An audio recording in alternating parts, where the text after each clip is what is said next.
Tapos sa kamatis, gigisa na po yan. Ano? Yan o, yan. Margoso. Yan ang palaya. Simpleng ulam lang. Simpleng ulam lang po dito sa barak, pero nakakabusog mga kaibigan. Ano? Yan. Yan ang ano, yung pagkain dito. Pagkain talagang malusog sa katawan. Tapos may kapartner po yan mga kaibigan. Tinapa.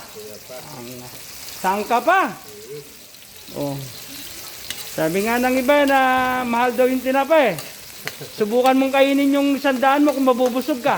Kung hindi mo pagbibili. Tama? Tama, sir. Oh. Ay, pag sinabing mahal, dapat ibili mo para mabusog ka. Tulad niyan, oh. Kamatis, yan. Lalagay na po ng palaya, yan, oh. Yan, dami, oh.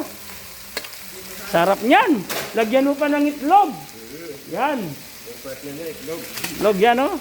Yan po, mga kaibigan, no? Yan po yung, ano, yung ginagawa nila dito sa barracks. Yan, pagluluto. Simpleng ulam lang po, pero nakaka-enjoy kainin, saka healthy po, you know? Nilalagyan na po yung panpalasa. Yan. Magic sarap, simple lang. Konting asin. Walang ganong recipe yan. Bilis lang lalagay dyan. 2 kilo.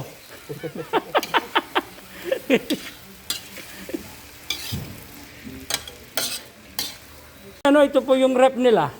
Yan o, tingnan nyo, yung rep nila yan eh, ito. Yung rep nila yan o. Oh. Ay ka, yan o, may blower o. Oh. Yan ang rep nila eh. Ay, tingnan o, yung hindi po nakasaksak. Mura lang po nila nabili ito. Ganda nung rep nila eh. May ano pa oh. Yan o. May outlet pa doon saksakan o. Yan o.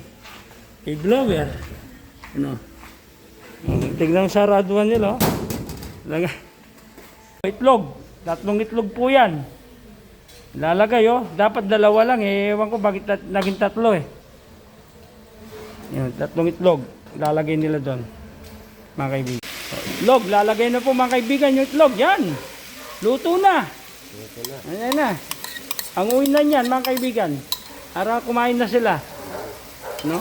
Sarap na. Pahinga na, bukas may gawa na. Oo, pahingang konti, tapos may trabaho na naman. Araw-araw sipag lang.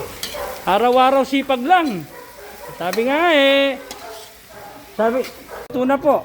Luto na po yung ginisang ampalaya with kamatis at itlog. Ito po, kain na po tayo mga kaibigan. Kaibigan, blessed amazing morning, afternoon, evening po. Busy mga people ngayon dito.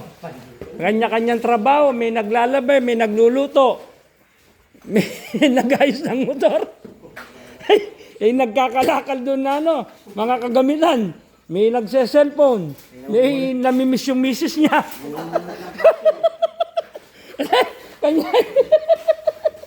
Kanya-kanyang, ano ito, na-homesick po sila. Ay, nasa Saudi sila. Eh, na-homesick sila eh. Hindi natin kayang ano ito. Hindi na-homesick. Yung isa naglalaban na lang oh.